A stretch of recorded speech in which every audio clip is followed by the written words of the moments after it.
15 years ago, my life was almost perfect. And then the doctor told me that I had cancer. As soon as I heard the C word, it was as if life was saying no to me. I decided then that I had to get past that no and say yes to the rest of my life. Why are there so many women who have very similar stories like mine, journeys, who've been hurt, who've been abused, traumatized, and everybody's here in prison? It just started clicking to me one day, like, it doesn't make sense. Like, nobody helped us, nobody listened, nobody cared. Life said no to you at 9 when you were abused. Life said no at 12 when your counselor and your so-called mother shut you down. Life said no at 14. Life said no at 20 when you were convicted. But at some point, Donna said yes. I am DeForest B. Soaries Jr., and I'd like to welcome you to Say Yes When Life Says No. We're a culture that's so focused on success that we often forget that behind every success there's a struggle. And it doesn't matter what kind of life you live, it doesn't matter what your vocation is, it doesn't matter how much money you have or don't have, life itself brings challenges, and the key to life is to learn how to overcome those challenges.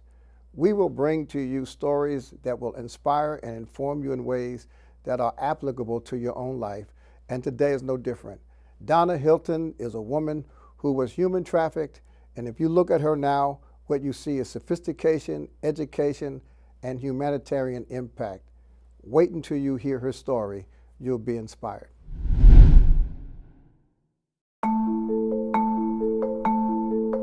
At just 20 years old, Donna Hylton was sentenced to 25 years to life for her role in a high-profile crime in New York City. The world called her a monster. But behind the headlines was a girl, a survivor of human trafficking, sexual abuse, and unthinkable trauma. 27 years she spent behind bars, but Donna didn't just serve her time. She confronted her past, sought the truth, took full responsibility, and began the long road to forgiveness. Not from the world, but from herself. When in solitary confinement, Donna sat with the darkest parts of herself to find the light within. She used her story to uplift others, earning her bachelor's and master's degrees, and mentoring fellow inmates whose lives mirrored her own. She was changing lives from inside the prison walls.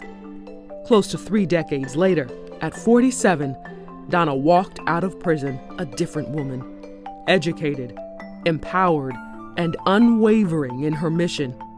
She founded A Little Piece of Light, helping women trapped by trauma, and wrote a book sharing her story.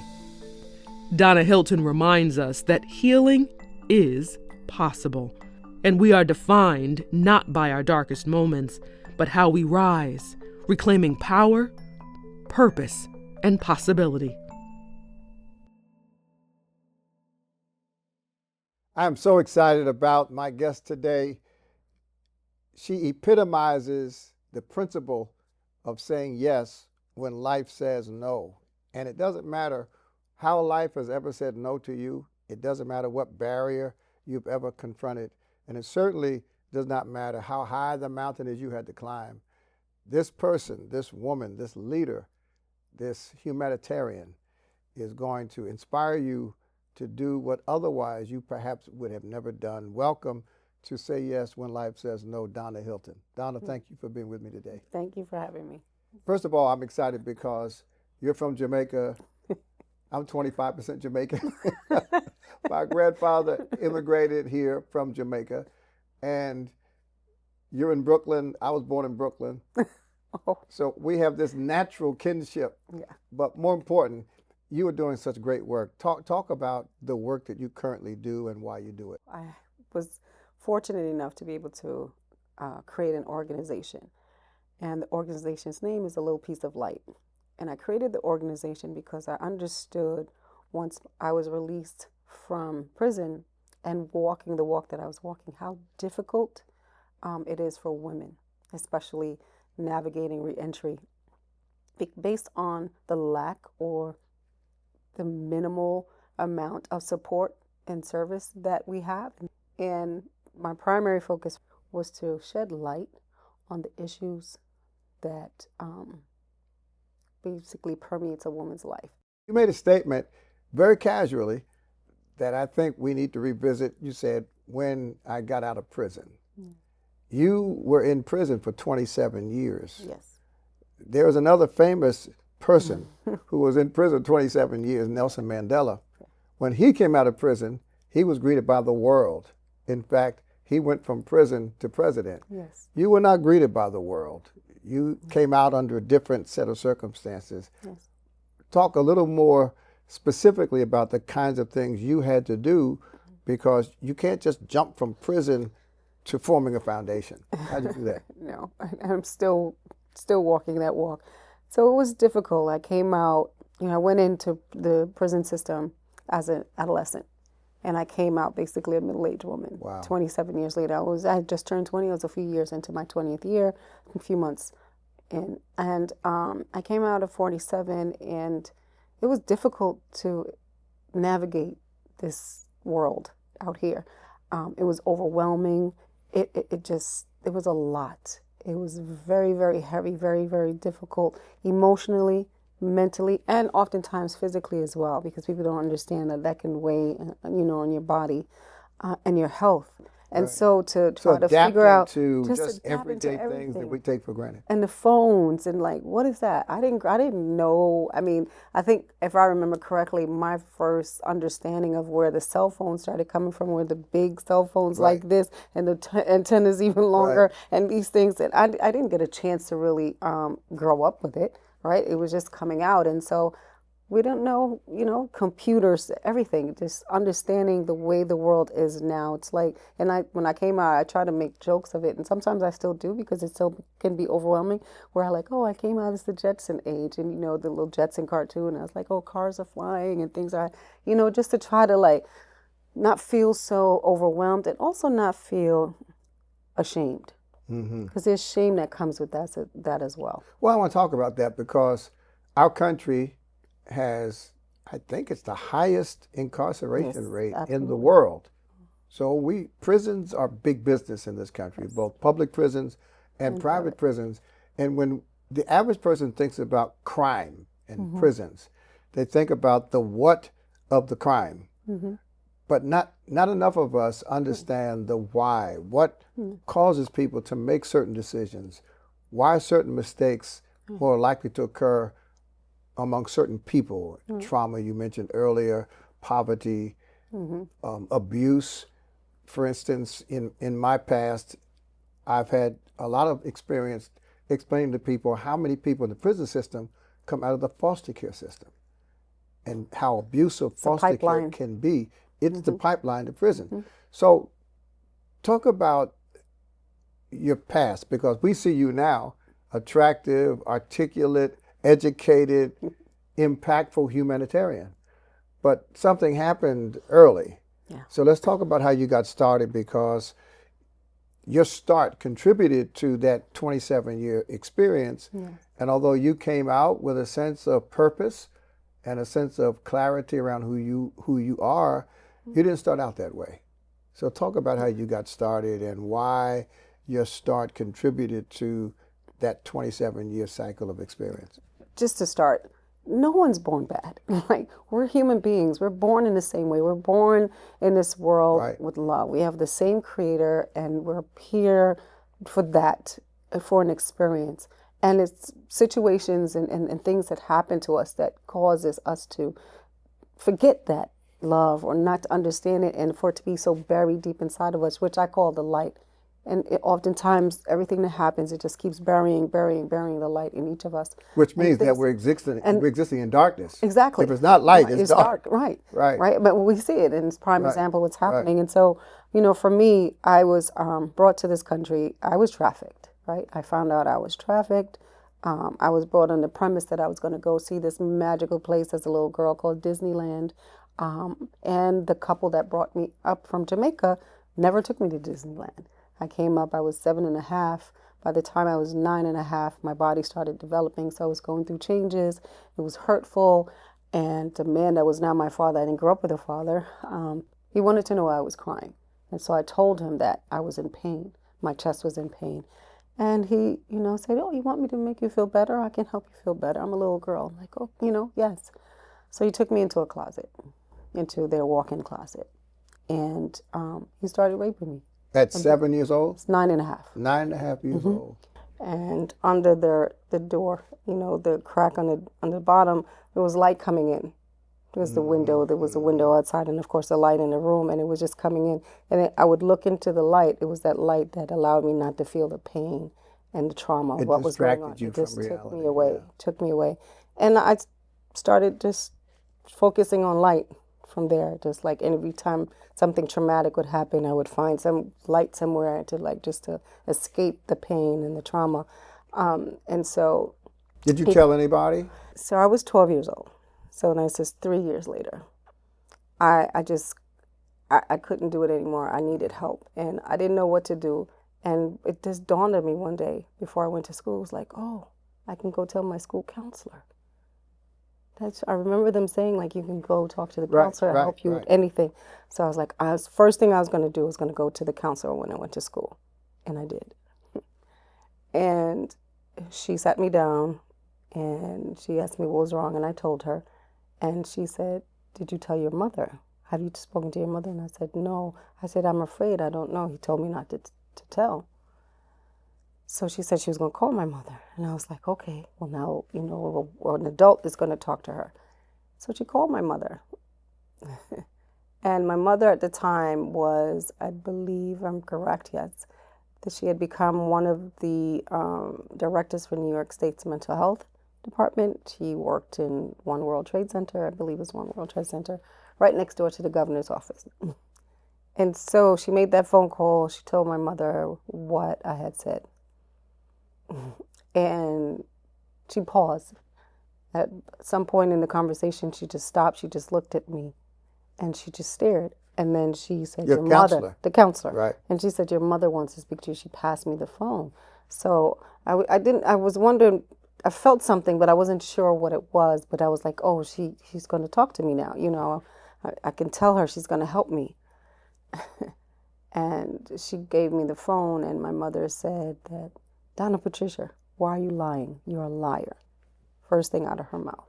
And then she threatened me that I would be taken away. I would never see anybody again. I would never even see my mother in Jamaica again. So remember, I'm still waiting to go back home. And that just shut me down. It just made me feel alone. I became more terrified. So the mother who said you were lying was the trafficker mother. The adoptive mother, yeah, because they adopted me. Yeah, and your biological mother is still in Jamaica. My yes, and I never got to see her.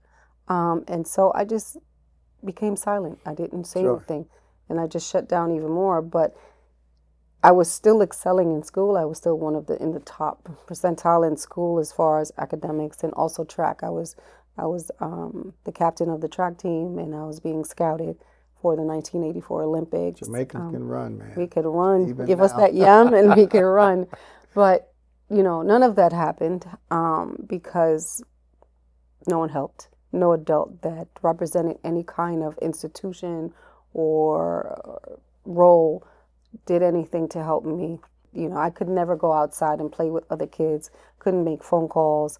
The only time I would interact with kids was through school. No one could come in my home. I couldn't go to theirs. I couldn't go outside and play, nothing. I didn't even have keys to the apartment. I would have to sit and wait in the staircase for somebody to come home quite often. And so, it was just a very unhealthy, abnormal, very dark kind of childhood. And I ran away at 14 with the older man that said he would help me. Took me to Philly. Now looking back in as an adult, he didn't have any clue. I don't even know what his mindset was. He's a predator because he was 20, I was 14, he was 25, 24, 25. And he started abusing me, and he became my worst nightmare. And as a result, I have a daughter who was honestly a product of rape because I was 15. And, I just tried to navigate my way through, figure it out, try to just be Donna, but I could never be Donna. And, I kept holding on to that light. I just knew there was more. My life wasn't right, but I didn't know how to make it right. And I didn't have help how to make it right. But I just knew one day it just couldn't be like this. I just kept on believing that, like, it just can't be like this for the rest of my life. So I'm talking to Donna Hylton, who today is an impactful humanitarian leader.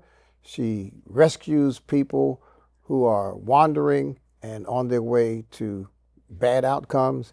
She serves women, particularly who are victims of abuse. She herself was human trafficked from the island of Jamaica to New York, and she started becoming a victim of abuse when she was 9 years old. Yet today, we look at her and we see a role model, not just in service, but also in stamina and resilience. And so I want you to pick up from her story, because her story can certainly inspire us to know that wherever we are, there's a bright side somewhere.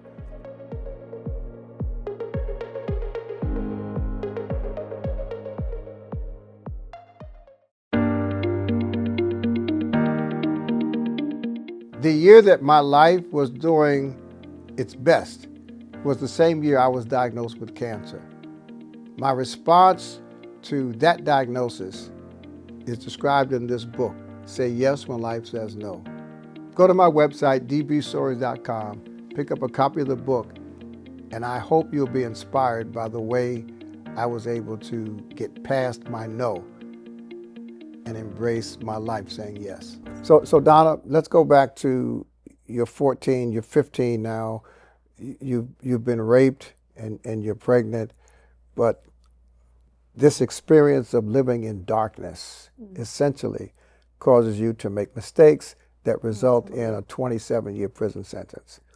At some point, that little light began to really permeate the darkness, and you went through an internal change that caused you to decide that you had the power to pursue light and to dispel the darkness.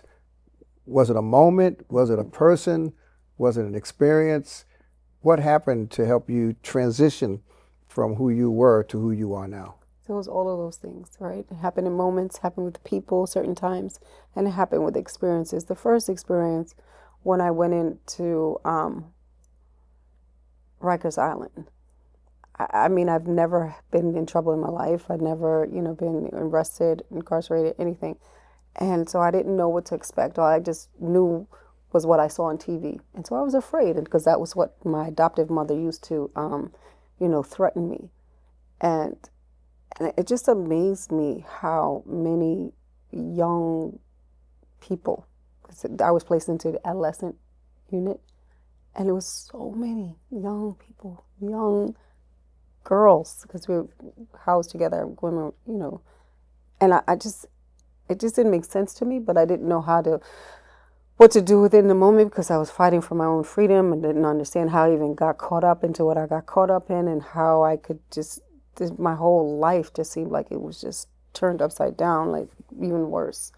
And so then I went to Bedford Hills, and after a while I started questioning. I said, why are there so many women who have very similar stories like mine, journeys, who've been hurt, who've been abused, traumatized, and everybody's here in prison?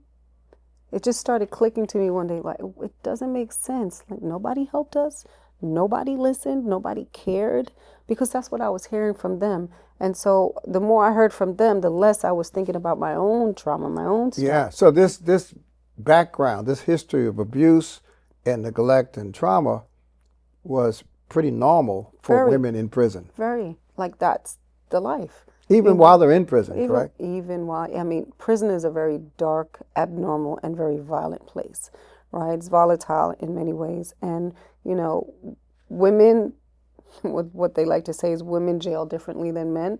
It's true. The kind of the way in which we're more relational women, and so we want more community. We want to create family dynamics. Men are very territorial, so they're very always fighting and stuff. We're looking to create families. We became sisters, had a grandmother, had mothers for different reasons, different occasions, things like that. And so, but it was still, it could be very violent, right? Because you had to survive, and it's just navigating that and navigating a place like that and situations like that as a kid. And that's one of the things I always tell people. We place so many expectations on kids. We want children to respond to situations like adults. We can't even think like an adult. We don't have the experience of an adult, and we don't know how to figure things out. Like, if I'd have known any better as a child, of course I would have figured it out, but I didn't. Just because I was smart in school didn't mean that I was socially, could be socially responsible for it. No, I was very inept. And so I recognize that with a lot of the women, especially the young women. And it was there that I started saying, something's wrong, this isn't right, this just isn't right. And I started getting involved with a group of women. We became like that group of women. We started identifying the situations and the things that brought us to prison, how we got involved. And there were some women there that had they had killed their children or child.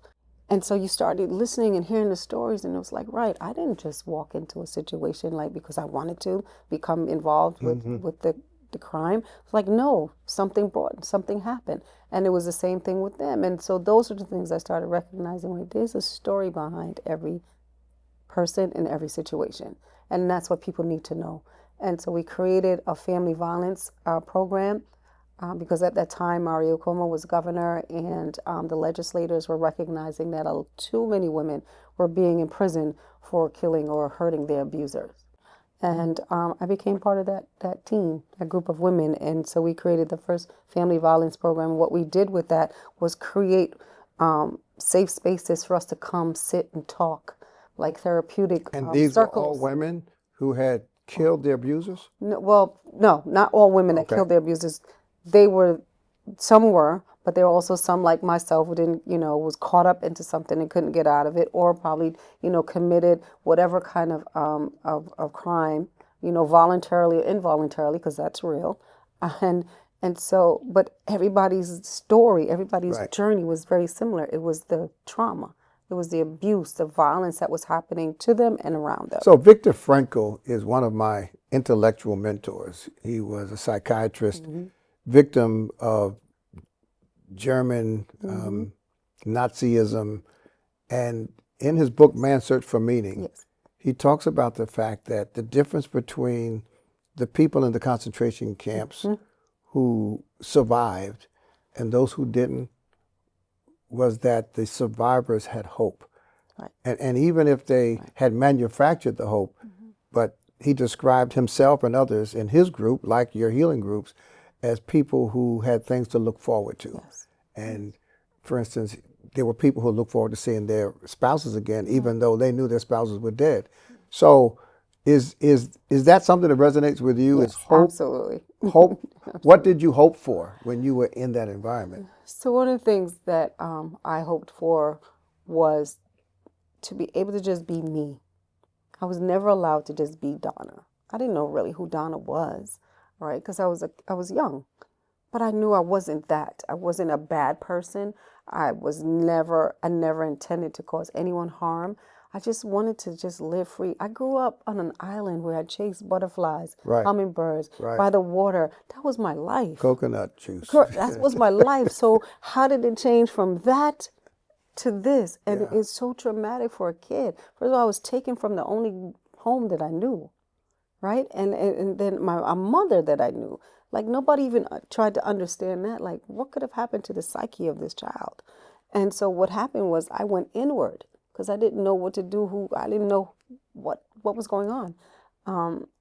And I started recognizing that in other people and other women. And I was like, okay, we have to find outlets where we can show the world who we are, become who we were truly meant to be. Because we're all born with a reason. And it's like a plan for our lives. We're here to to do better, be better, to treat each other in a caring, compassionate, loving way.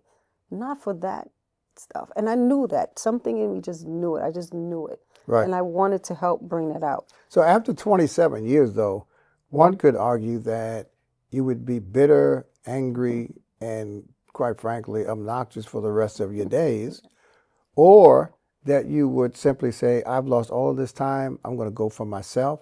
I'm going to make money. I'm going to live large. Forget about other people and their trauma and their background. You didn't choose either. You chose to take all of what you had experienced and learned and parlay that into an impactful work to serve others who had experienced similar pain. I don't quite get that. I hear that a lot. Just heard it the other day again. I cannot see a person hurting. It just doesn't feel good for me. I can't know that a person's hurting, not try to do something. I just can't. I never want anyone to be hurt. And I beat myself up so bad because when I was in the crime, I couldn't do anything. I couldn't do anything to make sure that a human being was not harmed. There was nothing I could do. I never wanted that to ever happen. I never wanted to be around something and I couldn't do anything. And that's just who I am. And that's what I'm saying, that we all have that light in us. Nobody's born bad. Nobody's born bad. What happens is situations and circumstances and people that bring that into our lives. No child is born bad. Right. Period. So you got caught up in circumstances like everybody you could else, not control, and you paid the price for it. Exactly. Yeah, a deep, heavy price. But I didn't want to stay stuck in that. Right. I don't think that that's a good thing for us to stay stuck in anything. We have to move forward. The world is ever changing. Like nothing stays the same. And so I just live my life like that. So the work that I do, I just want to bring that light that's in me to others. But in that way, I want to help others see their own light because it's about self.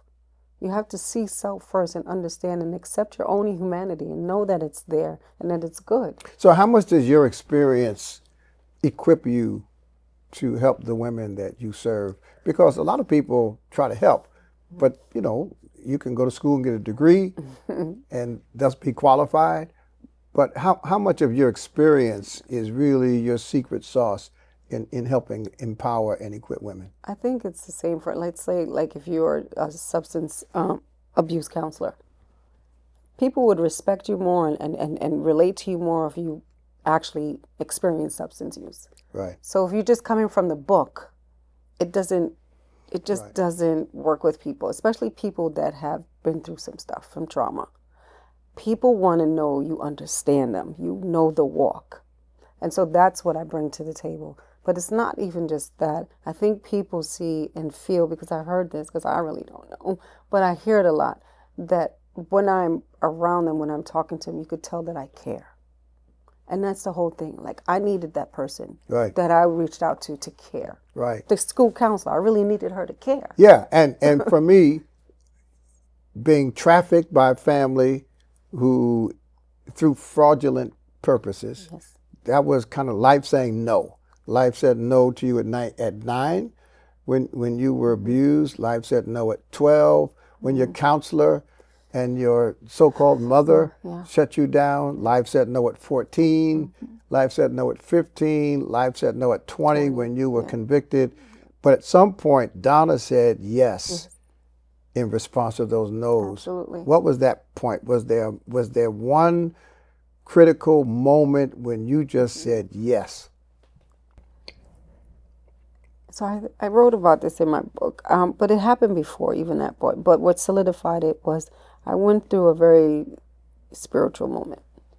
And I had never experienced what the spirit felt like. I knew spirit existed. Mm-hmm. I just believed that. But I've never experienced, I never felt the spirit. And I was always searching. There's this truth in me that I knew existed, but I didn't know. And it had to do with my own spirituality. And one day that happened when I was in Bedford. I felt the spirit. I heard the spirit. You were in prison. I was in prison in the You chapel felt area. you felt divine presence. Felt it, heard it, and just experienced it. And it solidified for me, oh my God, you're real. You're real. And what I heard that came out of my head, I heard when it said, Spirit said, I am here.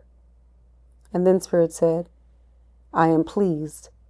It was that said, okay, I definitely have to be better, do better, but also bring that light that I kept saying that the world needs. Like, I had to contribute to that. I couldn't no longer be a part of any kind of pain, any kind of darkness. There's no way that I just couldn't see myself doing that. Yeah. Well, what abuse does and what depression does, what all of these things do, they create an intangible tangible, Yes, in that right. it suppresses your spirit. Yes. Your body can be fine, your mind can be fine, but we are mind, body, and spirit. Yes. And once our spirit is suppressed, it takes a renewal of the spirit to come back to life. Yeah. And that's what you experienced. Yeah. And so your yes started in your spirit. Some people's yes starts in their minds. Right. Some people's yes starts in their bodies. People who are physically out of shape and they've got to get going. But at the end, the core of who we are not bodies that happen to have spirits. We're spirits that have bodies. That's wonderful. So one word of advice for someone who is experiencing the kind of no's that you experienced. What's the most important thing you'd like to leave with a viewer or a listener that they should appreciate about their own possibilities? Never lose hope. Never lose hope. Never, ever, ever, ever lose hope. I promise you, I promise you, I promise you, if you dig and look deep within self, you will find exactly what you need. We're oftentimes looking outward for the answer, for the solution, for the help, for the whatever it may be, and all we have to do is just look inward. I promise you that you will find it. Folks, you've heard it from someone who spent 27 years in a formal incarceration, but then had spent 13 years prior to that in a kind of domestic incarceration and physical incarceration through so-called family experiences. And what she said is something I believe, and that is, as long as there's breath in your body, there's an opportunity, and therefore there's hope. Donna Hylton, thank you so much for being a part of Say Yes When Life Says No. I don't know anyone who personifies that principle better. And I want you to get her book, A Little Piece of Light, because not only will you get more facts about her life, but more importantly, you'll be more inspired to understand how you can achieve your yes when life says no to you. I'll be back in a moment with closing thoughts. To learn more about Donna Hylton's journey, read her book, A Little Piece of Light, and follow her on Facebook and Instagram at A Little Piece of Light for updates and additional information. 20th century leader and scholar Booker T. Washington once said that success should not be measured by the position one achieves as much as it should be measured by the obstacles one has overcome. Certainly, Donna Hylton would be qualified as being successful because of the 40 years of obstacles she overcame, from human trafficking to sexual abuse to being ignored by a counselor and actually reprimanded by her stepmother for telling the truth about her experience. 27 years of incarceration, yet she landed on her feet because, as she described herself, she looked inside of her and realized that the darkness of her experience could never completely destroy the light of her hope. I think each of us can learn something from Donna's experience. I know I have, and I hope you have identified at least one way to say yes in response to the no's that your life has said.